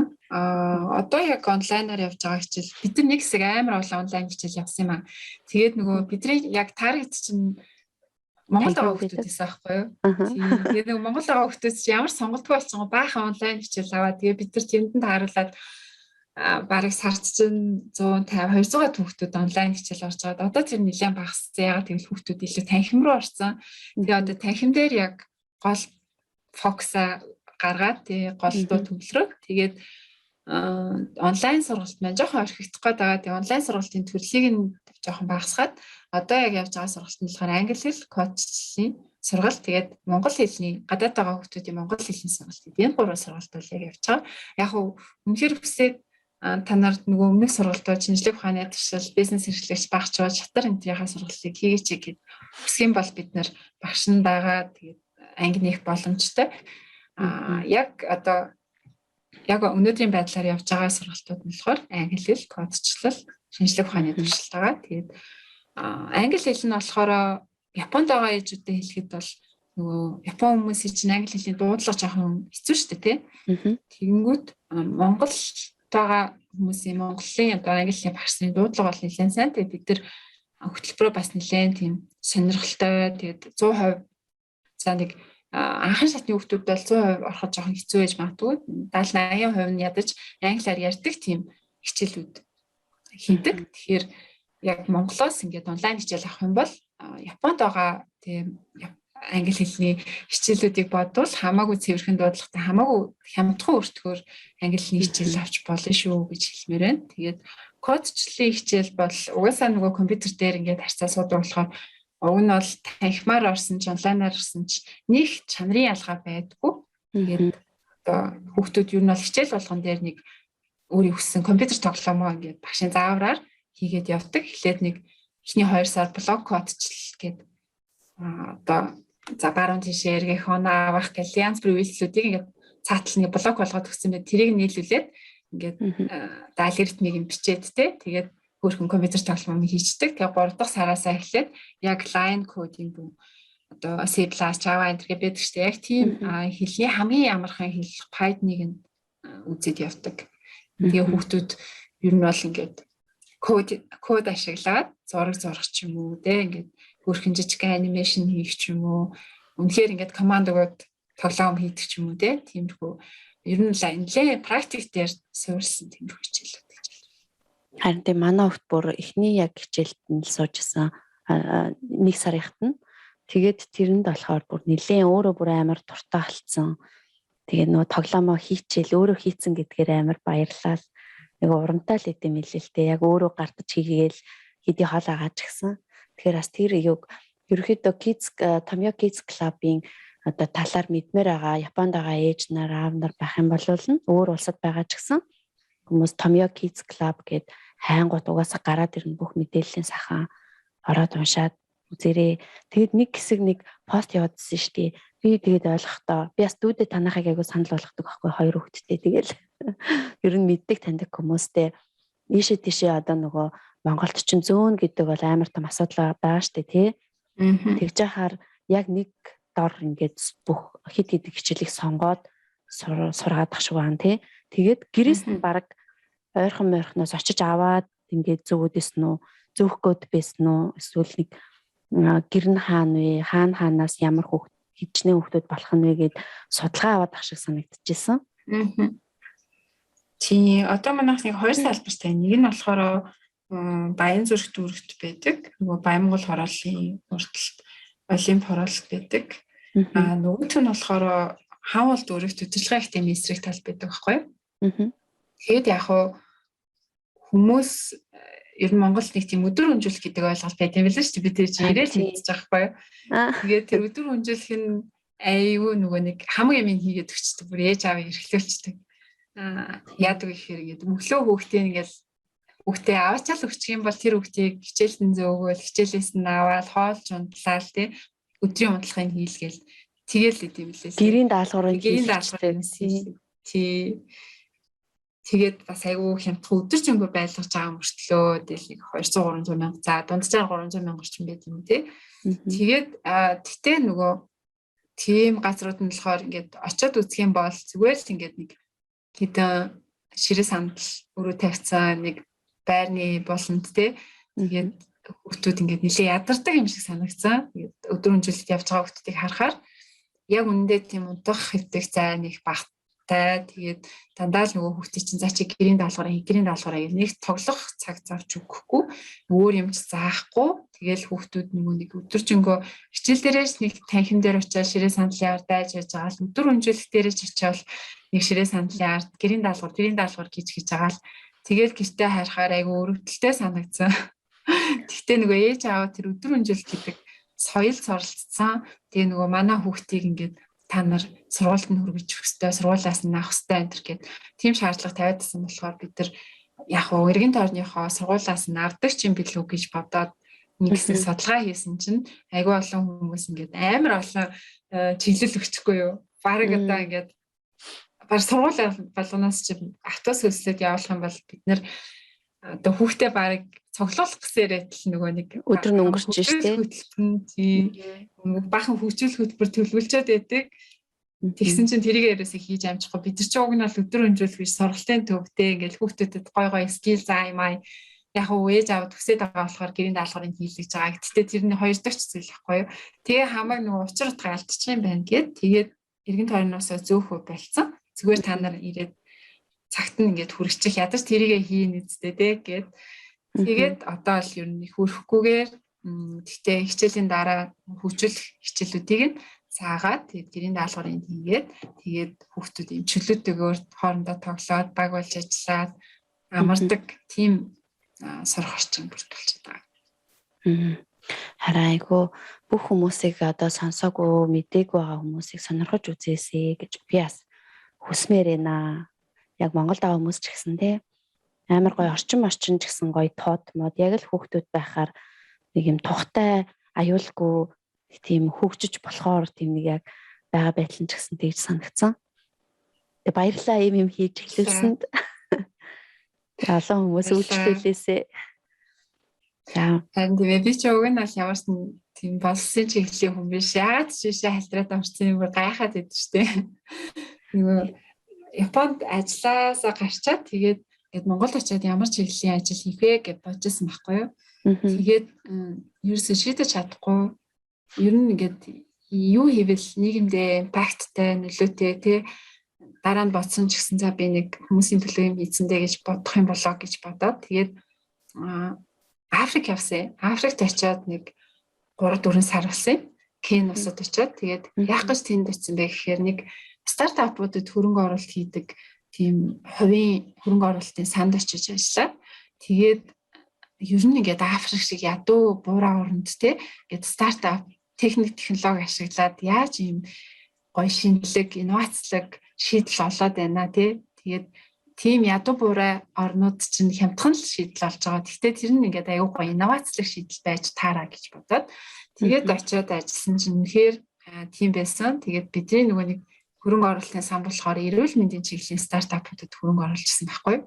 Тэгээд тэд нэр ингээд одоо жишээлбэл мобайл эмч гэж байгаа юм. Тэр нь болохоор ингээд нөгөө эмчийн хүрэлцээ байхгүй тийм хүмүүсээ хариулаад шууд гар утасны аппликейшнаараа эмчтэйгээ ингээд онлайнаар холбогдоод шууд нөгөө одоо хүүхдээ ингээд харуулаад ийм байна, халуун нь ийм байна. Одоо ингээд нус нь ингэж харагдчихээн, ингээд байна, тэгээд байна гэж ярингуут нь эмчин шууд за тэгвэл ингэж гэд утасны цаанаас нь зөвлөгөө өгөөд тэгээд видео кол хийж агаад тэгээд одоо онцлогч юм уу эсвэл нөгөө нэг түргэний машины тийм стартаптай байс түргэний машин хүрэлцээгүй тэгэнгүүт хувийн хвшлээс нь ингээд машинтай газруудыг нийлүүлж агаад түргэний машин гэж одоо яа үйлчлэгээ гаргадаг. Тэгээ тэр нь ялангуяа нөгөө компаниудад зориулсан одоо барилгын компани ч юм уу тэрийг нь яг мөнгө төлөөд худалдаж авах боломжтой газруудад одоо зардаг ч юм уу айгүй гоё сонирхолтой. Тэгээд одоо төрөх эмнэлгийн үйлчлэгээ энэ төр хүртэл байгаа байхгүй. Монгол зүгээр бодоод үзэнгүүт одоо Монголд ч ингээд хувийн эмнэлгүүд чинь төрөх үйлчлэгээ төрөх эмнэлгийн одоо үйлчлэгээ чинь бол ингээд 2 3 сая гэж явдаг ш. Тэрийг бодоход ингээд тэнд бол нэг амар тийм люкс юм байхгүй те тансаг юм байхгүй. Гэхдээ ингээ хамаагүй өртгөн баг хамаагүй боломжийн ийм гой шийдлүүд олцсон те. Тэнгүүд амар зориг ороод за ийм техник технологи ашигласан ч юм уу гой инновацлог шийдэл Монголд ч гэсэн байж таараа тэгээд Монгол яг тийм орхигдсон. Гэхдээ хамгийн ингээд хүмүүс хэрэгтэй ямар салбар ажиллах вэ гэхээр боловсрал эрүүл мэндээсэн. Тэгээд буцаж ирээд эхэндээ ингээд тийм финтек компани, Lendemain финтек компани, толгой компани жоохон ажиллаж туршлага хуримтлуулж байгаа. Тэгээд за би ерөөсөө юм яг л бодож ирсэнараа нийгэмд импакт үзүүлэхээр, нөлөө үзүүлэхээр хэрэгтэй салбарт нь орж ажиллая гэд. Тэгээд эрүүл мэндийн салбар руу, боловсролын салбар руу гэд харж байгаа. Тэгээд боловсролын салбарт орж ажилласан. Энэ бол тийм. Тэгээд халтраад орсон. За, манай дэгийн ер нь энгийн нэг юм ажлын өдөр нь өглөөнөөс хаваад орой хүртэл ер нь яг хэрхэн өнгөрдөг вэ? Одоо ингээл зүгээр нэг энгийн ер нь байнгын ингээд өглөөнөөс хаваад орой хүртэл амар завгүй юм шиг надаас ингээд санагдаад байна л та. Тэгэхээр хэр цагаа ерөнхийдөө яаж ямар хуу байдлаар нэг өдөр нь ингэж өнгөрдөг вэ? Бас хүмүүс тас их сонирхолтой байх бах. Өглөө болохоор за нөгөө нэг хувийн юм хийж байгаа болохоор ер нь бол цагаа ингээд уян хатан зохицуулах боломжтой. Гэхдээ тэр нь нөгөө нэг сул тал давуу талтай. Яг давуу тал нь болохоор ингээд амармаар байгаа үедээ амарч болох ч гэсэн нөгөө талаараа нөгөө өдөр шөнөгүй ажиллах айгүй боломжтой тий. Ингээд байнга толгойд бодогдоол тэгэл хагасаа бүснээгөө өдөр шөнөгүй ажиллах тиймэрхүү тохиолдол сүүлийн үед бас нэлээд байна л да. Өглөө босоод болохоор манай баг хүчин цэцэрлэгт явдаг. Тэгээд үгээ цэцэрлэгт явсныхан дараа том охиныхоо хичээлийг хийлгээд тэгээд манай том охин чинь 1-р анги болохоор бас нэлээд жоохон тулж ажиллахгүй болохгүй. Тэгээд ажилдаа цуг дагуулж яваад тэгээд манай нөгөө ажил чинь нөгөө нэг сургалтын байгууллага байгаа болохоор давуу талтай очиод тэгээд найзтай нэрх чинь тэгээд найзтайгаа тоглол тэгээд байж байгаа л сургуультаа яваад тэгээд би сургуультаа явсан хойно нөгөө ажил дээрээ янз бүрийн баахан зохицуулах ажлуудаа хийж байгаа юм л да. Тэгээд хоёр танхимтай хоёр танхимынхаа хооронд ирж чинь бүртгэл нь яаж байгаа бол нөгөө сургалт нь багш нь яаж байгаа бол тий одоо ковидын үед чинь айгүй их бидэрт сорилт болж байгаа зүйл манай сурагчдын хичээлийн хуваар байнга өөрчлөгдөн. Тэгэл хуваар нь өөрчлөгдөөл хуваарийн ингээл өөрчлөхгүй болохгүй бид нар тохируулахгүй болохгүй багш нар ковид тусах ч юм уу тий.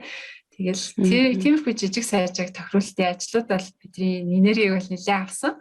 Тэрнээс гадна бол нэг олон багш нартай олцсон, тэгээд олон сурагчтай олцсон.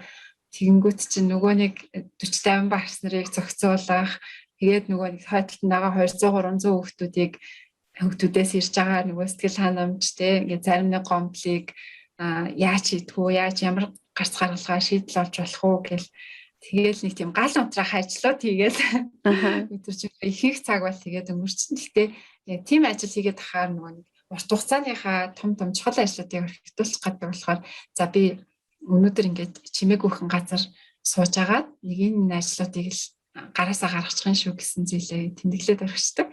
Тэгээд тэр зүйлдээ нэг төвлөрөх 2-3 цаг гаргахыг хичээдэг. Одоо жишээлбэл нөгөө сургуулийнхаа одоо бид нар барилга дээр хяналттай авахгүй болохгүй хөтөлбөр дээр бас хөгжүүлэлтэн дээр явж байгаа болохоор яг бидний хүсэж байгаа хөтөлбөр гарч ийн үү те багийнхантайгаа уулзалт хийн гой шин санаа гаргахгүй болохгүй тэн дээр бол ганцаараа нэлээ байгаад тэгээд ингээд жоохон гал унтраах ажилласаа чөлөө аваад бодохгүй бол гой санаа гарч ирэхгүй тиймэрхүү ажлуудаа бас үдээс хойш цаг гаргаж хийдэг. Тэгэл оройн нь бол яг хүүхдүүдтэй цаг гаргаад ээж ахаа ажлыг хийгээл тэгэл таардаг да. Хагасаа бүтээсэн бас нөгөө сургалтууд ч аваарчдаг болохоор нөгөө хүүхдээ очиж сургалтанд нь суулгангаа ажил юу болж ийн гээл хараал ажиглал тий одоо энийгаа хичээх тэгчих гээл тэгэл ээж нэгтгэх бодлоо тэгэл ингээл нэг тасралтгүй зогсолтгүй айгүй хортой өдөр хоног өнгөрөөл гэж ярьж байна. Бужигнаал ста нэрээ амралтын ч өдөр байхгүй л ажлыг умалцуулаад яваад байгаа юм шүү дээ. Тэгээ нөгөө сул тал нь болохоор нөгөө ном унших гэхээр бас нөгөө төвлөрөөд чимээг бүхэн суух гэхээр ажил бодогдоод. Юу лээ нөгөө би тэрийг хийх юм мартчихж гээл.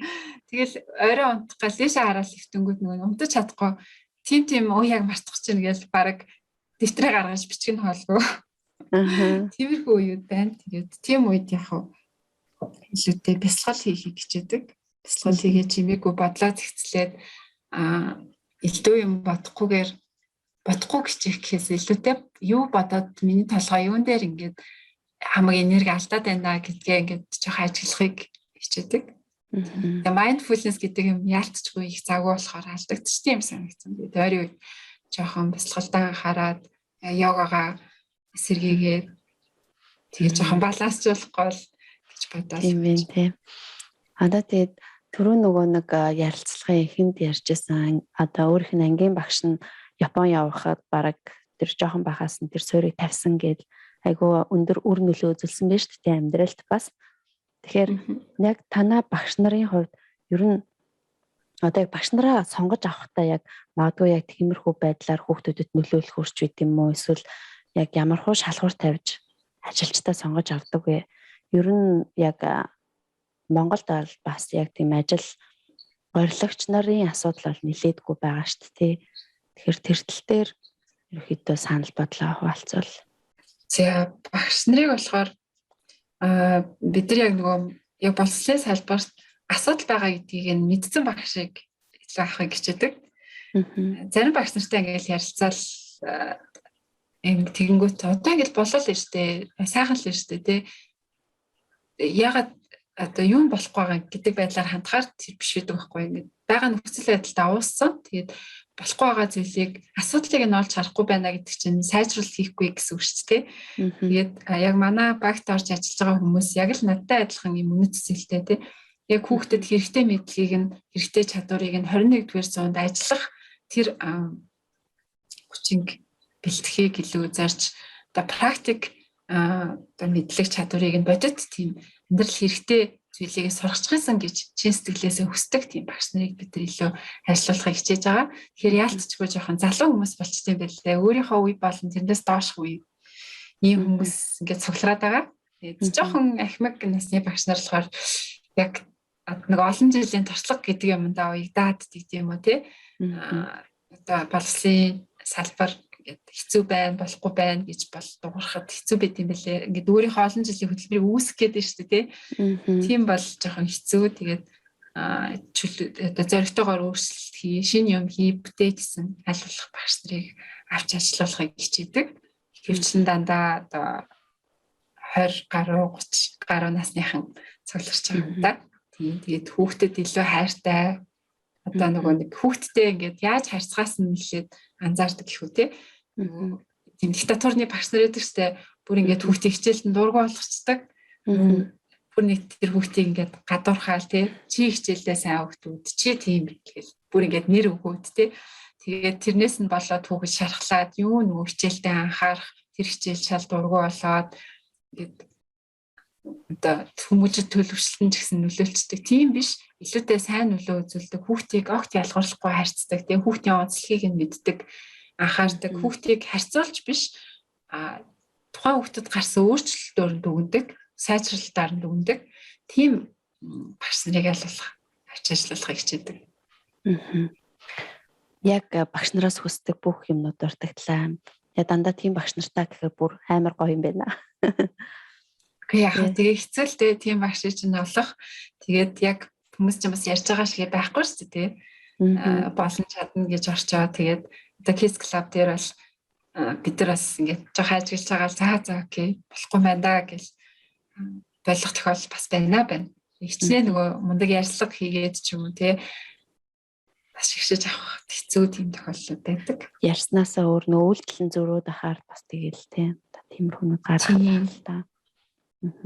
За ерөнхийдөө одоо яг Японд бол 1 цаг, шөнийн 1 цаг болж байна. Монголд 12 цаг болж байгаа ах тий. Одоо бүр бараг хоёлаа 2 цаг ярьсан баха.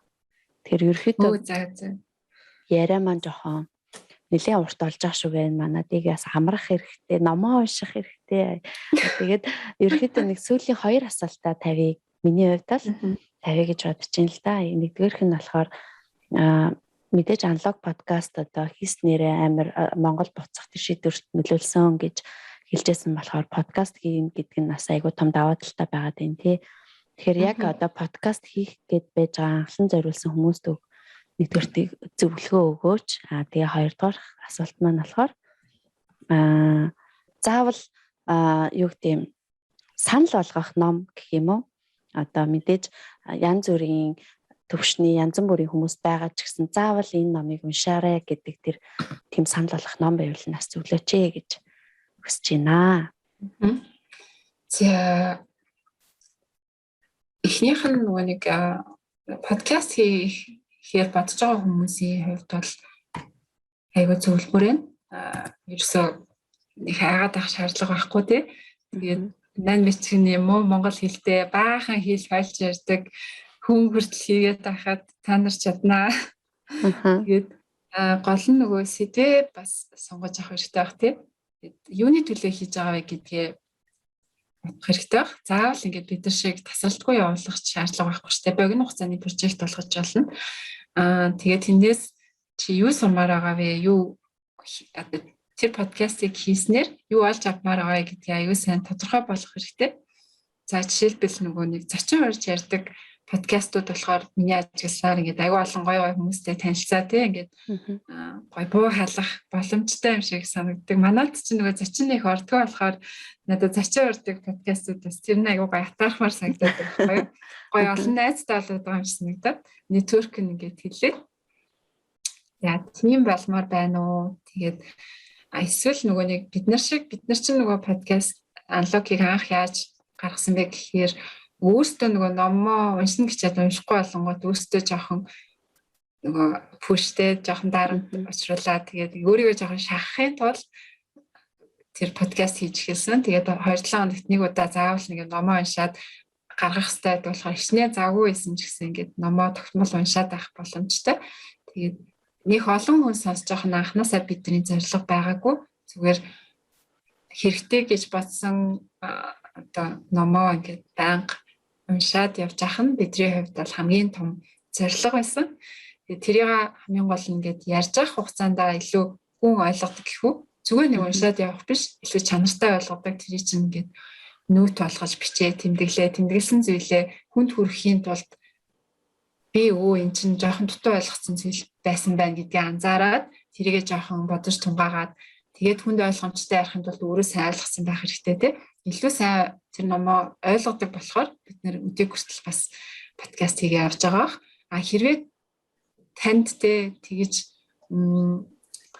одоо тосоолох тэр подкаст хийх яагаад хийж байгаа гэдэг тэр учир шалтгаан чинь тодорхой биш бол нэг удаан ч явахгүй тэгээд хийж байгаа үедээ тийм кайф авахгүй тий хүн чинь ер нь ингээд альва зүйлийг зуршил болгох ч юм уу хийх үргэлжлүүлэх гол хөшөөрг нь тэрнээс авч байгаа reward шагнал байдаг тий тэр шагнал чинь юу байх юм бэ гэдгээ ингээд анханасаа амар сайн тодорхой болгочих юм бол зүгээр шүү гэж хэлмээр байна. Тэгхийн бол нөгөө хичнээн завгүй байсан ч гэсэн ингээд гүрийгээд хийх ч юм уу тий яаж хийгээд хийн тэгэхгүй ингээд тодорхойгүй хаадах юм бол за ингээд шүн орой хүртэл битээ шиг ингээд 12-1 хүртэл сууж чадахгүй шүү дээ тий. Тэгээд тэр чинь бас эдэлэх гэдэг хэцүү ажил байна. Тэрнтэйгээ зоолтаад суух тэр энерги та нар хаанаас олж авах вэ гэдгийг айгүй сайн бодоорой. Яг хийгээд эхлэхээр үн чи айгүй их ажил хийм байх гэж мэднэ тий. Хийхгүй ингээд гаднаас нь сонсоо явж ахаар айгүй амархан юм шиг сонсогдож магадгүй.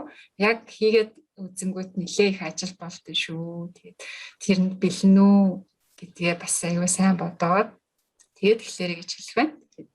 Нэлээх ажил болно. Гэхдээ бол тэр төгсөрсөн хүний хийдэг ажил бол огт биш те. Зүгээр л монголоороо ингээд найзтайгаа ярьж байгаа юм шиг яриад чөлөөтэй байх тусмаа илүү хүнд хүрдэг болохоор ямар нэгэн одоо тусгай чадвар шаардлагатай бол биш. Зүгээр хөдөлмөрлөх хэрэгтэй байх. Илүү өөрөөсөө хүчин чармайл байх хэрэгтэй байна. За нөгөө хоёр дахь асуулт нь болохоор ямар ном санал болгох вэ гэж бид гурийн хувьд одоо наги тэгшээ бид гурийн хувьд ингээд яг наги бол тухайн үед Австралид ажиллаж байсан тэгшээ надтай адилхан Японд бас нэлээд томоохон Митсубиси гэдэг худалдааны корпорацид ажиллаж байсан. Тэгээд гоё мундаг ажлууд хийжсэн ч гэсэн ажлаа хаяад ингээд нэг нь бүр ингээд IT инженер болно гэдэг Америк яваад аялаад нөгөөт нь болохоор за би Монгол яваад улс төрч болох юм байна гэд бас хөрөнгө оруулалтын банкнасаа гараад Монголд ирээд улс төрч болоод нэлийн томоохон өөрчлөлтүүдийг хийсэн нүүдэл судал шийдвэр гаргасан тий.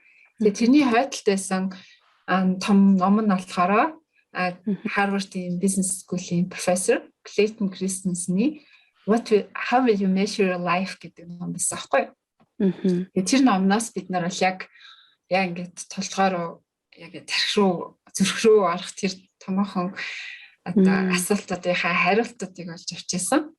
Тэгээд тэр номыг үнэхээр нэг Монгол хайрах уу яах уу гэж хэрэгжилж байгаа хүмүүс ч юм уу эсвэл хүүхдээ яаж өсөх вэ, гэр бүлээ яаж баланстайгаар авч явах вэ гэж бодож эргэлзэж явдаг хүмүүс ч юм байх юм бол уншаарай гэж хэлмээр байна. Тэгээд work life balance, хувийн амьдрал, карьерийн тал дээр ингээд аль алин дээр айгүй гоё үнэтэй зөвлөгөөнүүд өгсөн ном байсан. Тэрийг заавал уншаарай гэж хэлэх байна. За баярлалаа.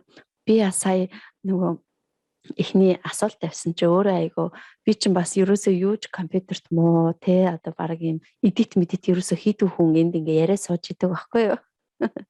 Тэгээд ерөөсөө нөгөө одоо бүх эдитийг одоо миний энэ подкастын цаана бол манай нөхөр байж идэм шүү. Төвшөөдөө маш их баярлалаа. Тэгэд ингээд чи чадахгүй байсан ч гэсэн ингээд яг ийм халавчтай тий ингээ хань төвшөг болдог юм хүн байвал бас ингээд тусалж дэмжээд бас явдсан байна. Манай төвшөө шиг хүн байвал гэсэн. Би яхаар яриад тий бүх яг цаатлын бүх юм ин одоо бүр яг ингээд намайг ярихад бэлэн болгоод ингээд тавьчаад явж унтч мунтдаг байхгүй хөрх юм. Йоо. Чист жаргсан юм биш үү? Би харин бүр жаргсан. Эдит хийгээс ухаар нөгөө ингээл цааталт нэг гэл тэ нөгөө хүмүүс noise гаргах ч юм уу эсвэл нөгөө интернетэн таслах ч юм уу заавал нэг асуудал гардаг байхгүй. Тэгэл тэр асуудлыг чинь засан нөгөө дуу мууг нийлүүлнэ тэргээл яг ингээд суух юм бол доор хаяж 2 цаг эдитэл суудаг. Тэгэл бид нар 1 цаг ярьсан байсан ч гэсэн хойдолтод доор хаяж 2 цаг эдитэл суудаг болохоор би бол төвшөөг чи хамаг ажил хийд юм байна гэж хэлэх байна. Харин тийм ээ. Гоё ажлыг хийд юм байна. Тэгээ ерөөсөө нэрийг хардаг. Би өдийг бол 10 хэдэн дугаар хийхдээ ерөөсөө нөгөө баярлаа гэж хэлэхгүй амар даварцсан. Тэгээд нэг албатай юм шиг. Тэгэл байжтэй. Тэгээд хөөрхөн амтнд ганц удаа ингээд шууд эдитлэл ингээд ганц эдитлээд тавьчихдаггүй. Эхлээд нэг одоо яг эдитлэх тэр юугаараа нэг сонсно чихээрээ. Дараа нь болохоор яг доторх агуулгын ахиж сонсгож нөгөө ахаад нэг сонсно гэд баг нэлээ олон цагийн ажил бас ард нь явж идэг. Тэгэхээр төвшөөдөө баярлаа гэд ахин дахин хэлье. За тэгээд төвшөө миний нурсан яриануудыг катлахаа мэдж байгаа сте. Яраш. За тэгээд ерөнхийдөө ингээд доосгох тийшээгээ хандъя да гэж бодож ин. Тэгээд сүүлийн хормыг дэгээдээ үлдээ. Одоо манай сонсогчдод байд юм уу ерөнхийдөө Японд байгаа монголчуудад ч байж болно те хинт ч хандаж хэлж болно. Тиймэрхүү сүүлийн хормыг үлдээж байна. За түрүүнээс хойш нэг баха Японы сөрөг талбарлыг ярьцаа яана. Уг нь бол манай гэр бүл Японд айгүй хайртай. Тэгээд угаасаа хамаг нөгөө нийчүүд ай бол ингээд 20 нас 20 нас л дандаа Японд өнгөрсөн байгаа байхгүй юу. Нөгөө хамаг залуу насны нөгөө сэтгхүй хандлага төлөвшсөн бүх үеийн Японд өнгөрсөн. Тэгээд манай нөхөр ч гэсэн л ажлын шугамар бас Япончуудтай ажилладаг. Тэгээд байнга л Японоос санагалцсан хөл хорой байхгүй л болчихсон бол буцаад явах юмсан, аялах юмсан гэж бодож явдаг. Тэгээд бас цаг сайхан болчих юм бол очихсан гэж бодож байна. Очоод бас нэг намайг мэддэг найзууд те бас аналогийг дэмждэг сонсдог хүмүүстэйгээ уулзах юмсан гэж бодож байгаа шүү. Тэгээд сая гой талуудыг нь хоол те цагаагаар гэж гой юмнуудыг нь ерөөсөд орцсонгүй стил Японд маш их хайртай. Та нар бол бас маш гоё улсад амьдарч байгаа шүү гэж хэлэх байна. Азтай хүмүүс шүү. Тэгээд ах хэмиг нь аваад те гоё зүйлсийг нь сураад тэгээд их орондоо бас зөрөгтэй шийдвэр гаргаад бас ирээрээ гэж хэлэх байна. За баярлалаа. Тэгээд ингээд бит хоёрын урилгыг аваад энэ үнтэй ярилцлагыг өгсөн. Энэ бол өстой миний хувьд бол амар нэр төрийн хэрэг байлаа. Би ч юм танаа подкастын удаан фэн болохоор. Тэгэл зүгээр л нэг секссэн. Чамтай адилхан ээж байгаа зү. Хоёулаа сая подкаст эхлүүл гээл нэг нь хүүхдээ өгүүлж онцолсон гээл нөгөөтг нь манай өгс ирчлээ буцаагаад унтуулаадахыг гээл тэ. Тий харин яг л адилхан ээжүүд тийм. За тэгээд ямар ч гэсэн үнэтэй цагаа зарцуулаад манай сонсогчдод бас маш үнэтэй зөвлөгөөнүүд хүргэсэн. Тэгээд маш их баярлалаа. Тэгээд цаашдынх нь ажил амьдрал бүх зүйлд нь өөртөө хүсдэг шиг бүх тэр сайн сайхан бүхэн зүйлийг хүсэн өрөөё. Тэгээд сонсогчдоо бас энэ хүртэл сонссон бол та нартай баярлалаа. Тэгээд Томьёо Kids Club-аар зочлоод заавал үзээрэй. Тэгээд бусад гэр бүлийнхэнтэй дамжуулаарай. Тэгээд бас манай нөгөө пэйж хуудас те YouTube channel-ыг дагахаа мартваа гэж хэлмээр байна. За тэгээд дараагийн дугаараар уулзлаа. Түр баяртай. Баяртай.